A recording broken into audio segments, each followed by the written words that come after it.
আজ হঠাৎ করে রাতের বেলা গেস্ট আসতে চলেছে, তো এটা শুনে আমরা তো একদমই হকচকিয়ে গেলাম। রাতের বেলা গেস্ট আসবে, তাদের জন্য তো কিছু করতে হয়। তো এখন আমরা দেখো কি করছি রাতের বেলাতে। আজ এখন রাতের বেলা আমরা ব্লগ স্টার্ট করছি, এটা তোমাদেরকে দেখানোর জন্য। আমরা হঠাৎ করে ভাবলাম যে এটা তো ব্লগ করতেই পারি, চলো ব্লগ করে দেখাই আমরা দুজন কি করছি। তো কন্টিনিউ করো, দেখো আমরা কি করছি। অলরেডি ও এখানে কি মেখে রেখেছো? আমি আটা মেখে রেখে দিয়েছি। আমি ময়দার ইয়ে খাই না, কারণ ময়দা খেতে হজম হয় না। তো সে কারণে আমি আটা ফ্রেশ আটাটার আমি লুচি বা পরোটা এগুলো বানাই, আর আমাদের বাড়িতে তাই খেতে। আর রান্নাঘরটা আমাদের ছোট বলে আমরা দেখতেই পেয়েছো অনেকেই হয়তো ব্লগে, যে রান্নাঘরটা অনেকটাই ছোট, আর রান্নাঘরে হাওয়া বাতাস খুব বেশি একটা যায় না, সেই কারণে গরমটাও লাগে বেশি। আর আজকে তো প্রচুর গরম পড়েছে, সেই কারণে ও বলছে ইন্ডাকশন ওভেনে এই রুমেই করবে, তার ব্যবস্থাটা আমাকে এখন করে দিতে হবে। তারপর ও করবে আর আমি ওকে হেল্প করছি পাশাপাশি। আমি ভাজবো আর ও বেলবে। ও অলরেডি ঘুগনিও কিন্তু তৈরি হয়ে গেছে, পায়েসও তৈরি হয়ে গেছে। চলো তোমাদেরকে দেখিয়ে দিই, চলো তো। এটা হচ্ছে পায়েস, এখানে অনেকটাই পায়েস আছে। তারপর পাশেরটাতেই রাখা হচ্ছে ঘুগনি।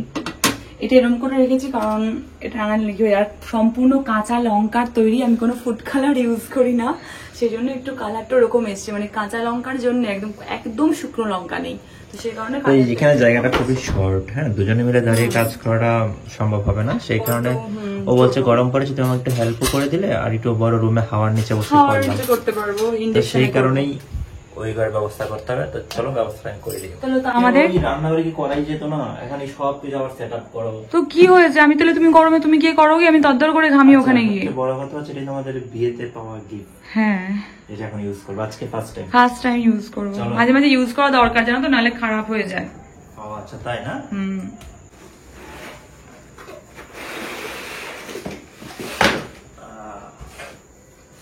এগুলো এগুলো তোমার খুব ভালো লাগে, কিন্তু এত হালকা লাগছে যে ইন্ডাকশন ওভেন এত হালকা হয়।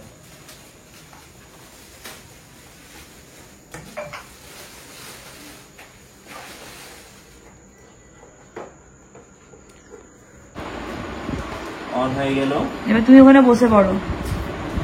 তোমাকে বসিয়ে দেবো দিয়ে, শুলে কিছু হবে? তো গরম না জিনিসটা, চুলে কিছু হবে মানে? আচ্ছা, তার আগে নিয়ে যাও, চাপাটিতে নিয়ে যাও। হ্যাঁ, চাই তো চাপাটি চলে এসছে, এই তো ধোসা চাপাটি, এই তো। ব্যাস, এবার এটাতেই হবে, বুঝতে পেরেছো? চলো এবার করি, এবার অফ করে দাও। এবার অন্য যেগুলো বানিয়েছি সেগুলো আমি টেস্ট করেছি, মানে ওই ঘুগনিটা পায়েসটা দারুণ হয়েছে। আর রুটিটাও গোল করতে পারবো কিনা সেটা হচ্ছে, গোল করতে পারবো নাকি জানি না, কিন্তু নাকি ইন্ডিয়ার মানচিত্র হয়ে যায় কি জানি, সে একটা হবে হলে, কিন্তু চিটে যাচ্ছে যে। ব্যাপারটা হচ্ছে দুজন গেস্ট আসার কথা আছে, আমরা নিজেরা খেলে ঠিক আছে, যেটাই হয়। হ্যাঁ, গেস্ট তাতে যদি আমি যেটা পাওয়ার দিচ্ছি না এখনই। আরে দাঁড়াও, বেলা হচ্ছে না, সুন্দর করে গেল না, এই তো হচ্ছে। এর বেশি আর হবে না। কি বলতে এত ছোট ছোট? হ্যাঁ, এটা কত বড় হয়, তাই এটাও তো বেশি বড় নিয়েছিল।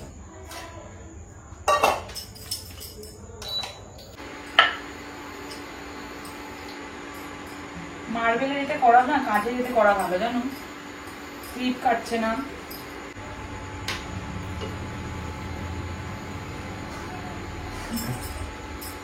দর্শন অপেক্ষা করতে হচ্ছে, ও লেট, আমি অলরেডি ভেজে রেখে দিয়েছি, এখানে বসে আছি। এটা না বেলা যাচ্ছে না, ক্যামেরা চিটে যাচ্ছে, কি করবো আমি? এখানে ওয়েট করছি এখন, একবারে বেশ কয়েকটা রাখো। একটা করে রেখেছো? আচ্ছা আচ্ছা, করে রাখতে আরো বেশ কয়েকটা রাখো, হ্যাঁ, তারপর আমি আবার শুরু করছি। আচ্ছা, আমি লেটটা ছোট করে দেবো আর একটু। তোমার যদি মনে হয় যে একটু বেশি বড় হয়েছে, একটু ছোট করে দাও। হ্যাঁ, তাহলে ছোট করে দাও। বিয়ে করা এত সহজ ব্যাপার নয়, আজকে বুঝতে পারছি। হ্যাঁ সত্যি, আমিও বুঝতে পারছি। মানে ওর সমস্যা আমাকে প্রচুর খাটতে, মানে আমার নিজের কাজ তো করতেই হয়, সেই সঙ্গে ওর পেছনে কাজ করতে হয়। আচ্ছা তুমি বলো, তোমরাই বলো যে আমি এখন নতুন, হ্যাঁ, আমি মায়ের কাছে কোনো কিছু করে আসিনি। মা, সত্যি কথা বলতে, আমার মা আমাকে একটা কোনো কিছু করায়। সেটাই তো ভুলটা করেছে না, এই ভুলটা আমি এখন বুঝতে পারি যে আমি যে কিছু করিনি, সেখানে আমি এখন পস্তাচ্ছি। তো সেখান থেকে ওকে হেল্প করতে, আমি দেখো জানি না এমন নয়, কিন্তু আমি কিন্তু জানি সবই। মানে তোমাকে আমি করে দিতে পারো, ফোন দেখে দেখে মোটামুটি সবকিছুই করে দিই, কিন্তু খুব স্লো নয়, এটা তো বেলা যাচ্ছে না, এই মার্বেলের জিনিসটা মানে ছিটে যাচ্ছে, যতই ইয়ে দিচ্ছি ততই খেয়ে ফেলছে এটা আটাটা। দেখো ভাই আমাদের রুটি বানানোর ডিজাইন, তাড়াতাড়ি তাড়াতাড়ি। ও তেল ডালছে আর আমি দিদি রুটি সেকছি।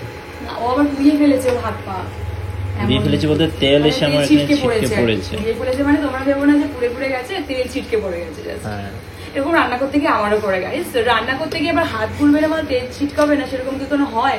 যেমন সাইকেল চাপতে গিয়ে যেরকম পড়ে না গেলে সাইকেল শেখা হয় না, যেরকম রান্না করতে গেলে হাত পা না পুড়লে। আমার তো রান্না শেখার দরকার ছিল না, কেন? ছেলে মেয়ে ওখানে উভয়, বড় বড় সেফ ফেলে বা ছেলে মেয়ে নয়, হোটেলে বড় বড় হোটেলে। কটা বানালাম আমরা? গুনছি একটু গুনে দেখো। বাপরে, দুজনের যুদ্ধ করলাম জানো, তাই না? ঘেমে তুমি একটু ফ্রেশ হও গা, পুরো ঘেমে গেছো, হালকা হালকা কয়েকটা পুড়েও গেছে। এরকম বল কোথায় পাবে? সেই থু কি হলো? বাপরে, এমনিতেও যা গরম দিয়েছে দেখো, আমরা তাও বানিয়েছি। এই দেখো, আর সাউন্ড কয়েকটা মানে ভাজতে গিয়ে পুড়িয়ে ফেলেছে। ঠিক আছে, নেভার মাইন্ড না গো, মানুষরা বুঝবে যে আমরা কম লেগেছে। হ্যাঁ, আমি বুঝবে। উপরে যেগুলো এগুলো দেবেন ওদেরকে না, ওগুলো অতিরিক্ত পুড়ে গেছে কেমন একটা, যেগুলো ভালো ভালো সেগুলো দেবো। 25টা মতো হয়েছে। 25টা? এবার ভালো করে আটকে রেখে দাও, চেপে আটকে দাও, রান্নাঘরে রেখে দিয়ে আসো। চলো এগুলো পরিষ্কার করি, ওইটা আবার মাজতে হবে। ও মা গো, যা গরম গাইজ। আমরা তাও শাওন না থাকলে আমি এটা একা হয়তো এরকম করতে পারতাম না, অনেক কটা বানাতে হয়েছে। আর 25টা তো দেখলে বললো, 25টা বানিয়েছি। আর কেমন খেতে হয় জানি না, তবে পায়েস আর ঘুগনিও বলেছে যে একদম 100-100 হয়েছে। আমাদের তো ব্লগিং কাজ, আমাদের তো আর অফ করলে হবে না। ওই ঘরে বসুন গিয়ে, আসুন।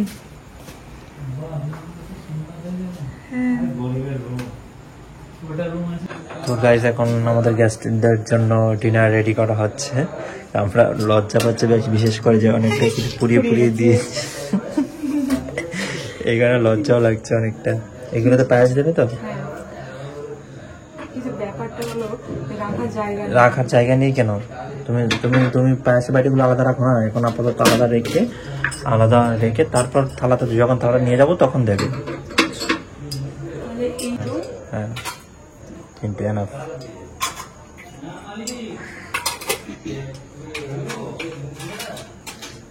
হাসছে কেন? এইগুলো দেখে আবার ওইখানে রাখছে বাটিগুলো। আগে ঘুগনিগুলো ঢালো না, হয়েছে এবার যেন পরে না যায় পেছন দিক দিয়ে। তুমি তো আবার খুব সুন্দর কাজ করো না। আরো দাও, ঠিকঠাক করে দাও। আর আসনগুলো বার করো, এদিকে দাও, তিনজনকে একভাবে দাও।